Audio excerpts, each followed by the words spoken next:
Hello दोस्त, good morning. आज हम देखते हैं स्क्वायर। ठीक है, अगर स्क्वायर के मतलब वर्ग, वर्ग की किस तरह देखें, अगर क्वेश्चन आपको किस तरह से आता है तो हम किस तरह बनाएंगे। क्वेश्चन अगर देखिए कि एक वर्ग का विकर्ण 4√2 मीटर है तो वर्ग का क्षेत्रफल ज्ञात करें। सबसे पहले ध्यान रखिए, आपको जो है कि कुछ फार्मूला वर्ग के रिलेटेड आपको फार्मूला याद रख लेना। देखिए हम इसमें बताते हैं कि अगर बात कर लिया जाए, ठीक है, कि वर्ग का क्षेत्रफल जो होता है, ठीक है, भुजा स्क्वायर होता है। क्या होता है? पहले भुजा स्क्वायर। क्लियर? वर्ग का क्षेत्रफल भुजा।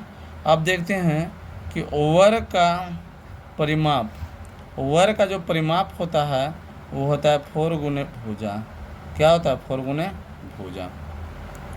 अब देखिए वर्ग का जो विकर्ण होता है, ठीक है, वर्ग का जो विकर्ण होता है वो होता है √2 गुने भुजा।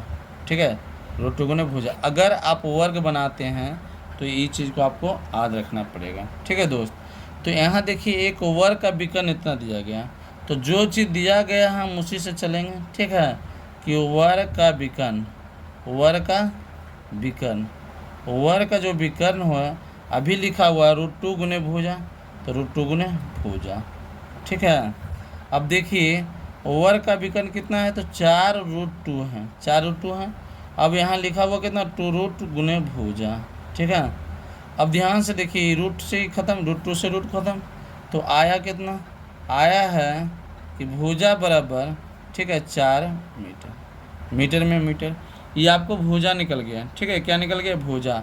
अब निकालना हमको है तो वर्ग का क्षेत्रफल। ठीक है, वर्ग का क्षेत्रफल, तो ध्यान से देखिए वर्ग का जो क्षेत्रफल होता है वो होता है भुजा स्क्वायर। क्या होता है? भुजा स्क्वायर। तो बताइए भुजा कितना है, तो 4 मीटर है। अब बताइए 4 का स्क्वायर करेंगे कितना हुआ? 16 मीटर स्क्वायर। देखिए आपका आंसर ये आ गया। देखिए अगला क्वेश्चन है कि एक वर्ग का विकर्ण ज्ञात करें। ठीक है, जिसका परिमाप 36 मीटर है। तो हम अभी बताएं, यहाँ से देख लीजिए, है ना, यहाँ देखिए कि वर्ग का परिमाप होता है 4 गुने भुजा, तो हम यही लगाएंगे। ठीक है, क्या दिया हुआ है? परिमाप दिया हुआ, तो लगाइए वर्ग का परिमाप। ठीक है, वर्ग का परिमाप बराबर होता है 4 गुने भुजा। ठीक है, 4 गुने भुजा। परिमाप कितना है? 36 है, 36 मीटर। ये हो गया 4 गुने भुजा। ठीक है, अब देखिए इसको हम काटेंगे, ये हो जाएगा कितना? 36 मीटर बटा 4 गुने भुजा। ठीक है, अब इस काट देंगे, 9 चौक 36, तो 9 बराबर आ गया भुजा। ठीक है, कितना आया? 9 मीटर भुजा आ गया। तो भुजा मेरे पास कितना आ गया? 9 मीटर। भुजा कितना आया?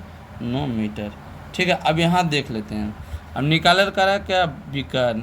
तो बताइए वर्ग का विकर्ण, वर्ग का विकर्ण बराबर होता है √2, है ना, √2 गुने भुजा। ठीक है, अब बताइए √2 गुने भुजा कितना आया? भुजा 9 मीटर, तो कितना हो जाएगा? 9 √2 मीटर। ये आ गया आंसर। देखिए अगला क्वेश्चन हम चल रहे हैं। ठीक है, कि एक वर्ग का भुजा 5 मीटर है, तो पहला क्षेत्रफल, दूसरा परिमाप, तीसरा विकर्ण ज्ञात करना है। तो देखिए दोस्त, सबसे पहले कि लिख लेते हम लोग गिवेन, है ना, गिवेन भुजा कितना दे रहा है, तो सर भुजा 5 मीटर दे रहा है। क्लियर हो गया यहाँ तक, है ना। अब पहला क्या है, पहला नंबर देखते हैं। पहला नंबर कहता है वर्ग का क्षेत्रफल। ठीक है, तो वर्ग का क्षेत्रफल, वर्ग का क्षेत्रफल बराबर होता है भुजा स्क्वायर। क्या होता है? भुजा स्क्वायर। भुजा कितना है, तो भुजा अगर ऊपर देखिए जो है ना, यहाँ देखिए क्या होता है, वर्ग का क्षेत्रफल बराबर होता है भुजा स्क्वायर। यहाँ देखिए फार्मूला आपको वर्ग का क्षेत्रफल, अब भुजा कितना दिया हुआ? 5 मीटर। ठीक है, तो 5 मीटर के स्क्वायर, तो कितना होगा? 25 मीटर स्क्वायर। ये आंसर हो गया। अब हम लोग चलते हैं दूसरा, देखते हैं दूसरा क्वेश्चन है। फॉर्म क्या कहता है हमको निकालने के लिए यहाँ, तो परिमाप। ठीक है, तो वर्ग का परिमाप, ठीक है, वर्ग का परिमाप, वर्ग का परिमाप बराबर होता है 4 गुने भुजा, 4 गुने भुजा। तो बताओ वर्ग भुजा कितना है? 5 मीटर, तो गुना करेंगे कितना है? 20 मीटर, 20 मीटर निकल गया वर्ग का परिमाप। अब देखिए तीसरा करा हमको वर्ग का विकर्ण, तीसरा नंबर क्या करा है? तो वर्ग का विकर्ण, वर्ग का विकर्ण बराबर, वर्ग का विकर्ण बराबर होता है √2 गुने भुजा, √2 गुने भुजा। तब बताइए √2 भुजा कितना है 5 मीटर, इसको करेंगे कितना हो जाएगा 5 √2 मीटर। क्लियर है आंसर।